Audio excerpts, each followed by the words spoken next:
3 wins, 14 losses. That's the number of shame, the stain on our silver and black shield. But if you think the front office is just going to sweep this absolute disaster under the rug and keep that loser mentality, you're dead wrong. Things are heating up in Vegas, and today I'm bringing you 3 massive reality checks. Who is the tactical genius that just landed in the desert? And which NFL star is he already luring to our defense? Is the front office really bold enough to open the vault and pay double for a guy who was once labeled a bust? And the massive controversy nobody wants to face head on. Are we actually going to trade Maxx Crosby to embrace the new Kirk Cousins in the draft? Buckle up and smash that like button right now, because what I'm about to tell you changes absolutely everything for the Raiders. The bombshell of the day, ladies and gentlemen, goes by the name of Ronnell Williams.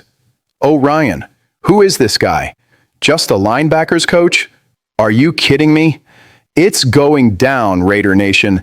This guy isn't just another cog in the coaching staff.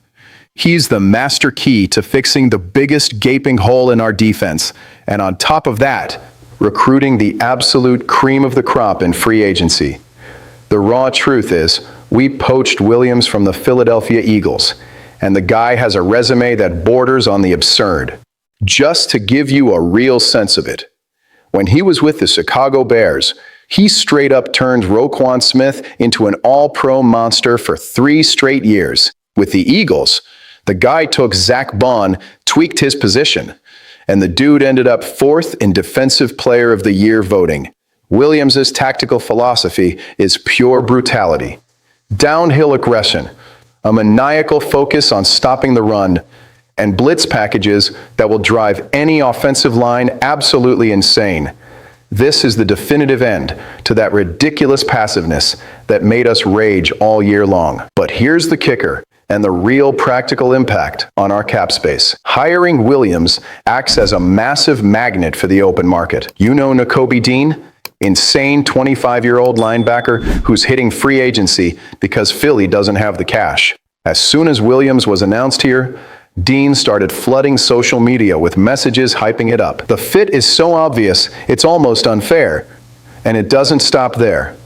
Cornerback Josh Jobe, who already balled out under his command, and even pass rusher Jalen Phillips, who has a great relationship with our defensive coordinator, Rob Leonard, and knows Williams, are right on our radar. The way I see it, General Manager John Spytek just put on a masterclass in chess. He didn't just bring in one of the head coach's buddies.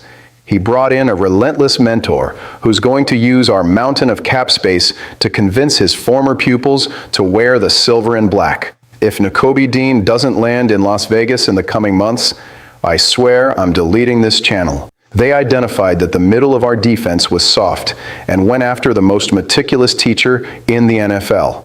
That is a winning mentality.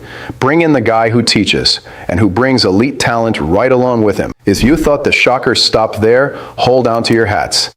Let's talk money, because we have the second most cap space in the entire NFL. We're the new rich kids on the block. But having cap space doesn't mean burning money. And the biggest controversy in the halls of Henderson today goes by the name of Eric Stokes. Stokes was a Packers first-round pick, treated like an afterthought because of his injury history. He came to Vegas quietly, taking a measly $4 million prove-it deal. And what did the guy do?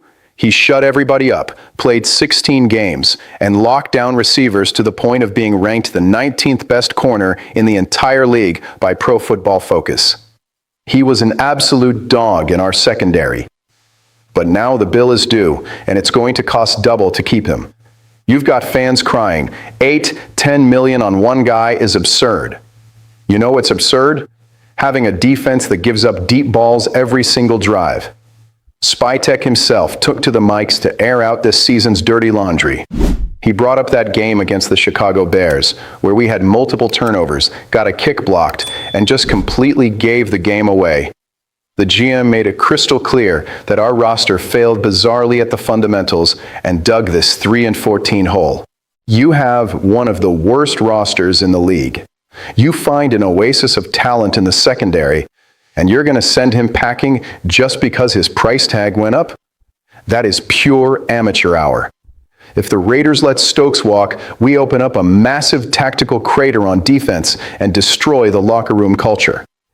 It sends a terrible message. The mentality we need to establish is, if you grind and prove your worth on the field, Vegas pays you. Letting our best defensive back escape when the vault is full would be the biggest shot in the foot of the Spytek era. Pay the man and fix the problem. The pace is frantic, and I need you to keep your radar dialed all the way up for next week. The entire NFL is parking in Indianapolis for the scouting combine, and we are the life of the party, holding the #1 overall pick. The media doesn't care about grown men running around in shorts. They want to figure out how Spytek is going to map out our future. On Friday, the spotlight is going to blast Fernando Mendoza, the Indiana quarterback and the current favorite to be our savior. The league won't stop comparing his profile to Kirk Cousins, that cerebral style, articulate in interviews, with an almost nerdy kind of leadership. Some people love that vibe, but the hidden truth the fan base is pretending not to see is the ticking time bomb behind the scenes. Spytek speaks to the media on Tuesday, and he's known for giving it to you straight, no fluff. The crazy part is, his phone is ringing off the hook with insane trade offers for Maxx Crosby. Yes, our captain. The front office's silence on securing Crosby in this rebuild is absolutely deafening. This isn't Madden. If the front office's master plan is to draft Mendoza and surround the kid with young talent by trading Maxx Crosby for a haul of draft picks, the fans are going to burn Allegiant Stadium to the ground. The combine is going to expose the front office's true intentions. Do they want to win right now, building around number 98?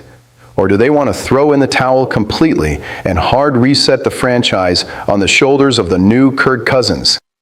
Stay sharp, because the foundation for our next decade is being decided right now. To recap all this chaos, we brought in an aggressive tactical mastermind who acts as bait for elite free agents. We've got our finger on the financial trigger to make Eric Stokes the cornerstone of our secondary. And Combine Week is going to decide if Mendoza arrives with or without the sacred presence of Maxx Crosby on the roster. Now the ball is in your court, Raider Nation. Sound off in the comments below, and don't dodge the question. With all this on the table, would you rather keep Maxx Crosby at all costs? Or are you okay with trading our biggest icon for a haul of picks to build the team from scratch around Mendoza? Drop your thoughts, because it's about to get real.